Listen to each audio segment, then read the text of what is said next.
Give me one moment. But what is going on with the camera? Whoa, where? There we go. Now we have our picture. A nice clean picture. So now you guys know that I'm not AI, and now TikTok can know that I'm not AI, and we can get right into it. Good evening, Wastelanders. You're tuned into Pip-Boy Radio. You're evening sunset in this beautiful post-nuclear message. Your favorite operator here, Blackwire. Broadcasting live from a rusty old outpost somewhere in New York City. Before we get started in this beautiful mess of an evening, we got to honor the live stars that is Pip-Boy Radio. Our subscribers. They aren't just names. These guys are legends. While some are currently in the making, others have surpassed into a mythos. Ladies and gentlemen, these of today, we have Carrie Sumrell, the soul of this signal, the beating heart of this broadcast. Without you, we wouldn't ever have made it out alive. You are worth more than gold caps and blood combined. Don't let anyone ever tell you different. Victor Calquistone, a one-man army whose expertise is in mouth to hands friendship making. Make no mistake, don't cross a line you ain't ready to walk. He's been in the trenches back in the early pre-war era and somehow lives in the waste. As per usual, a little reminder for all you fine folks out there listening, Pip-Boy Radio is now broadcasting live every Monday from 1500 to 1600 Eastern Standard Time. Now for those tuning in from different corners of the Wasteland, that means 3 to 4 p.m. Eastern Standard Time, 2 to 3 p.m. East Central Standard Time, 1 to 2 p.m. Mountain Standard Time, and 12 to 1 p.m. Pacific Standard Time. That's once a week of music, stories, survival tips, and all to keep your Geiger counters low and your spirits high. But that's not all. We're also bringing you Wasteland Expeditions, live gameplay, and so much more. So if you want to see the Wasteland up close and personal, follow the signal, then hop on in. If you want priority song requests, custom emotes here on this terminal, exclusive roles in our Discord, then drop some caps and subscribe like Carrie Sumrell and Cal Keystone did. Get your names etched into the corners of the Wasteland forever, and make sure your voice is heard like the legends before you. For today, we have a very different arrangement. As you can see, we're doing things vastly different now. We have a video feed. Now I was able to scavenge around and find some broken cameras out there in the Wasteland. And honestly, I didn't really know what they did, but some scribes and I tinkered around and found out some history. This right here is an ancient relic and almost nobody knows about them nor the history. So for this next segment, quickly, we're going to talk about cameras. Alright, Vault Dwellers, Scabbers, Wasteland Historians. Let's take a quick moment to dive into a bit about our broadcast history. Of course, obviously, if you ever wondered why you're watching this feed, or if you wondered how, pull up a chair. We're going back pre-war. You see, before the pre-war, the Great War, Vault-Tech wasn't just about vaults. No. They were everywhere. Medical, research, even entertainment and propaganda alike, and that's what we're doing. Well, that's what they're doing. And that's where our little friend comes here. Mr. I Print Mark, I think 6 or 7, 5, it's a 1 and a V. I'm not great with Roman numerals, but it's the broadcast optic, the camera you're looking through right now. I wish I had like a little reel to show you, but this unit was developed sometime between 2067 and 2077, a joint contract between Vault-Tech Imaging Division and Repcon Aerospace. The same folks who were busy launching rockets while America was building vaults underground. The iPrint wasn't your average camera. No, this baby ran on cryo-stabilized cesium film plate, a weird hybrid between film and digital we still haven't fully reverse engineered yet. Designed for propaganda films, internal vault broadcasts, overseer monitoring, and good old-fashioned population-controlled footage. According to the few surviving the Vault-Tech logs, the iPrint Mark 1V produced footage that resembled an old Super Panavision type weird thing. I don't know. But it's basically mutated saturation and a little bloom here and there. It's faint, very patriotic, I like it. Welcome in, everybody. Angela, I have not heard from you in 10,000 years. I kind of figured you weren't my friends anymore since you were with the other raider. But it's great to see you guys here. We're talking about cameras right now since I am using a live video feed. After the bombs fell, most iPrint units were either destroyed or sealed inside vault systems. This particular unit, let's just say, was liberated during a Brotherhood salvage operation. Got her patch recalibrated and tied into our Pip-Link OS interface. That is the PIP-LINKOS interface. Now she serves a far nobler purpose, keeping all of you company here on Pip-Boy Radio. So every time you see my feed, just think about it as you're looking through a piece of Vault-Tec history. And I think that's pretty neat, huh? Now, if you're wondering about the name change from one Battle Llama to Blackwire, it's because I wanted to feel reborn, not just say it. For a while now, those who've known me from the other platforms, old Battle Llama, one Battle Llama, was an old me, a voice in the static. But now I speak as something more. Over these long months, my absence, these weeks, my service, my broadcasts, my contributions to stability here in the new New York Wasteland, they didn't go unnoticed. The Brotherhood of Steel watched, they listened, and last week, actually, in a ceremony I once thought I'd never see, I was officially promoted. Not as a recruit or as a squire, but as a Sentinel Blackwire. Full field rank, full authority, and full responsibility. The outpost may still be the same rusty old outpost, but the signal you're hearing now carries the backing of the Brotherhood itself. And with that, wait. I pledge to continue giving you all an unfiltered voice of the Wasteland. Sentinel Blackwire reporting, and as always, Pip-Boy Radio stays live and loyal as always. If you're new here, I'm Blackwire, an entity with no identity, meaning I do not identify at all. I'm out here in New York City giving all you Wastelanders a scoop of what it's like out here. Or if you're out over there listening in, I'm telling you exactly what parts to look out for. Personally, as far as I know, it's pretty much a ghost town wherever I walk, the parts I need to travel to anyway.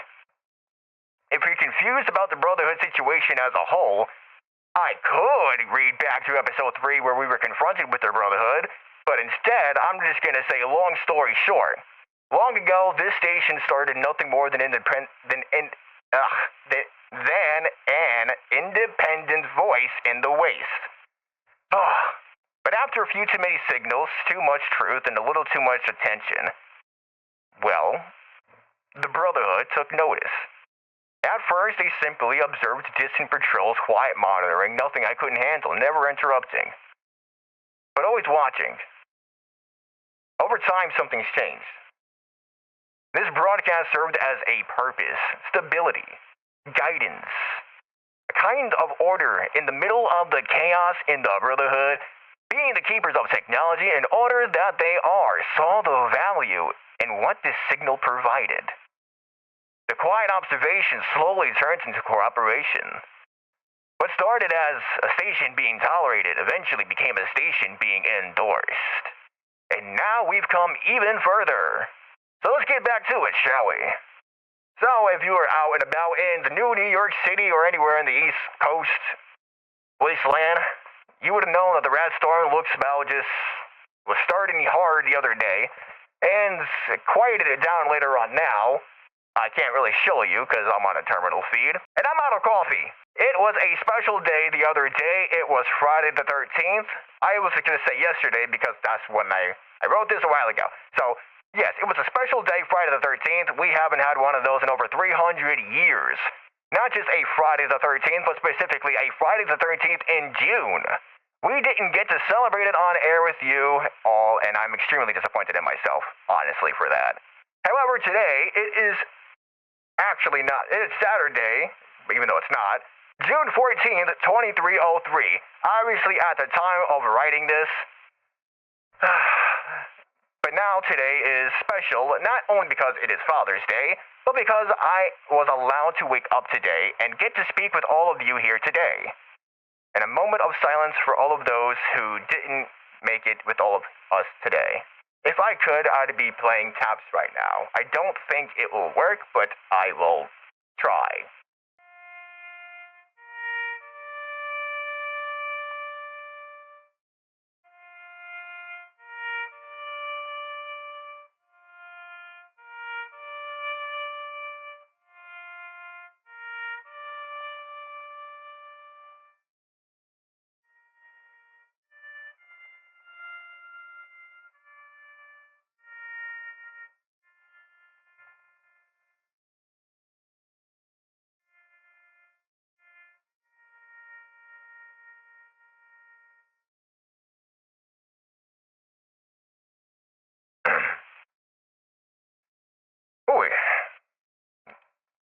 take that moment of silence, I thank you. And I'm sure all of the friends and families of those who've lost someone has thanked you as well. So I will say Happy Father's Day for all of you fathers and deadbeat fathers and all of you ones who want to participate in Father's Day. Have your way, because it is the Wasteland, and it is cruel as it gets, as it is weird as it gets. It is the wild, wild Wasteland. And the birthday of yours truly is on the 19th this year. Well, always this year. What? Mine is coming up soon. What better way to start our day with some good old American national anthem? Oh, I can't play any of that right now. I'm not going to be doing... I do have music, though. We have our trusty old Pip-Boy here, which we will be playing music on in a little bit, because we have no other way around it. You know the drill. Well, can't really do that now. Our request lines are kind of scrapped up, but what I will say is that usually every 2 songs we open up our request lines, and the lines aren't free, so we usually ask for caps and we'll play your song next, unless you're a subscriber, which means you get exclusive storylines, giveaway opportunities, and options may vary depending on what platform and system you play on, but so much more. Without further interruptions, I kindly ask all of those around you and stand and pledge allegiance on what used to be the United States of America. I don't even remember it. Let me think.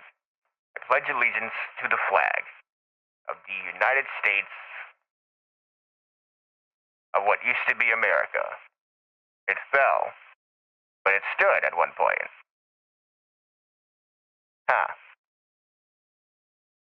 There was so much irony in that. Actually, I had 2 days. 2 days. I had 2 days to do this and think about this as I wrote this. I wrote this until today. I kept writing until today, actually. And, there's no excuse for this kind of weird, I made it awkward. Well, now we wait for this storm to buzz, comments Fury. Let's check the wire and see what's going on in the Wasteland. Wasteland's been buzzing about this week. This is our newest segment called Wasteland Pen Pals, where we read anonymous messages from across the Wasteland. This beautiful aspect and segment is that anyone can get in on this. Just DM me a message with the hashtag Wasteland Pen Pals or hashtag mail. So, Wasteland Pen Pals, real listener questions. Pen Pal number 1. Nails from the Southern Rails. I love that. Hey, Blackwire, you ever try cooking Mirelurk eggs over a generator? They come out looking kinda rubbery. They're edible, but you'll need a strong stomach. Do you have any better recipes for field cooking? Nails, I just want to say you're a braver soul than I am. If you can't tell whether it's rubber or protein, you've already lost, my friend. Personally, I'm a fan of mole rat stew. It's warm and delicate, but pray it keeps warm before longer hauls. Pro tip, if you smell ammonia, walk away. What are you doing? You're not eating dinner, you're eating a hospital stay. Honestly, I don't know what else to tell you. Maggie in Sector 12 says, my Geiger counter's been ticking like mad inside my home lately, but I can't find a source. What should I look for? Maggie! 1, if you really needed to find the source and you have the proper protection, which I doubt you do, you would check behind your walls. Sometimes old pre-war clocks, lanterns, and even green glass-looking plates still leak radiation. But personally, get out of there. What are you doing? Don't look for the source. If anything's glowing, if your brahmin starts glowing, you waited too long. Get out of there. These are interesting. If any of you fine folks out there, again, at all interested in participating in Wasteland Pen Pals, you know what to do. Send me a message on any platform with the hashtag Wasteland Pen Pals or hashtag mail for your chance to have your question anonymously answered on the air. I guess alternatively, technically, you could also super chat, but I would like it this way better. Because this is better. It's free. It's fun. It's inclusive. Now, let's get back into the music. Well, I haven't even put up the music, but we're going to put up some music that this Pip-Boy has hijacked into. I don't have my frequency inhibitor to play tracks that we can select, but I do have music. My Pip-Boy is dead. We do not have any music. Exponentially let you all down. It is the Wasteland, though. Power is not easy to come by, so I don't know what you guys were expecting. You know what I'm saying? It's Wasteland Commerce, folks. It's not about paper money anymore. I can't use any of my pre-war money. I've got 10,000 of that. And now it's just used for a campfire. It's all about caps. If you want a song played, if you want to get things done, like me, if you want power, welcome in. So cute for spring. Welcome in. How are you guys doing? And welcome for the radio. I'm just complaining about currency of our wastelands because now my generators aren't working. My Pip-Boy's dead. I can't play any music for the radio show right now. It is crazy right now. Welcome in, Cali Cat. How are you doing? And what part of the Mojave or Eastern or whatever part you're from? If you're Midwestern, if you're the Eastern, if you're whatever. Let us know if you come from a revolt, come from a raider clique, or if you're on your own trying to survive and you don't know how many days you've got left. We want to hear all about everyone and everything.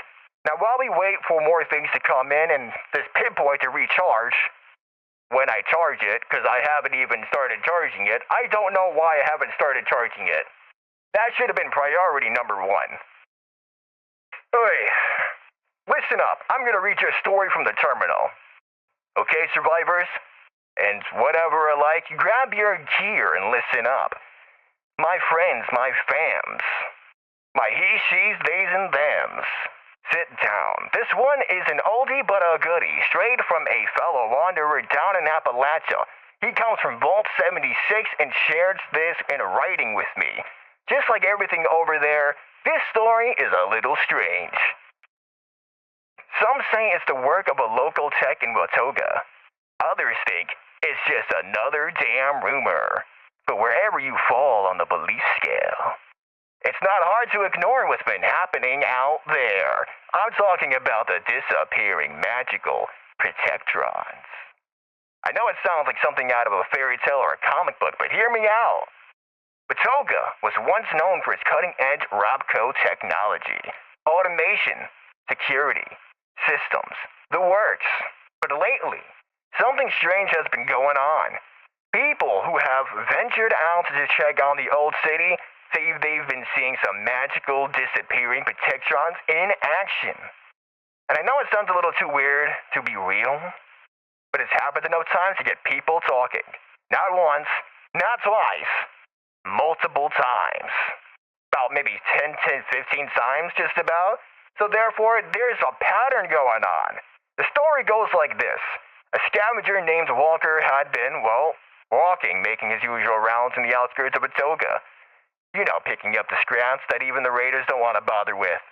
He was poking around in what used to be a robotic repair shop when he noticed something strange. A perimeter of flashing lights are all around the building. At first, he thought it was some kind of security system still running from the pre-war era days. But as he steps closer, the lights vanished. Just like that. At first, Walker thought maybe it was a glitch, a malfunction. But then it happened again, and again, and then the perimeter gone, as if it never happened there in the first place. And just when he thought he'd figured it out, he stepped into the building and the security system reactivated. Right in front of him, a shimmering force field. He tried to touch it, but it zapped him good. And that's when he realized something wasn't right. Walker wasn't the only one to notice this, obviously, like I previously mentioned. Others have spotted similar phenomena around Watoga. Force fields, light barriers, security turrets that seem to appear and disappear like ghosts. No pattern, no rhyme, or reason. Some folks just think it's old tech going haywire. You're a skeptic if you think so too. But others, like myself, something far older, pre-war military projects. Or worse, something still out there. Hidden beneath the ruins, watching over Watoga like a forgotten guardian. But hey, no one really knows what's going on. Some say, as I said, it's a glitch in the system like the old world security systems on a loop, malfunctioning all these years. Others swear something more. And I hope you're on my side with this, because the systems were never meant there to protect against raiders or mutants. Something the survivors of Watogo don't understand yet. And I believe that. So next time you're near Watoga, I say keep your eyes open. Those magical disappearing Protectrons, they might just disappear, but they can still pack a punch. And if you're lucky enough to get past them, you might just stumble onto something that'll make you rich. Or make you wish you never stepped foot in that place. And that, my friends, brings us to the final tick of that broadcast clock tonight. That storm has passed and the wires are quiet, but don't worry, Geiger counter's only just lightly tripping. It's been a wild ride through the static story, song in the silence, even though there was no song. But I'm not closing out for good. I want to say thank you from this cracked mic to whatever broken receiving you're using out there. Whether you're listening from a vault, a settler shack, a broken down vertebrate, or a hunkered down beneath a pile of rubble with a warm coat and a colder drink. I hear you, I see you. But listen, this is where things get a little different. I'm powering down the Pip-Boy Radio feed, but I'm not logging off. For the rest of the transmission, I'm going to be out of character. This has been our episode of the show. But I want to thank you for keeping the Wasteland alive with me from the unseen team behind Pip-Boy Radio. To all you survivors out there, stay safe, stay strange, stay human.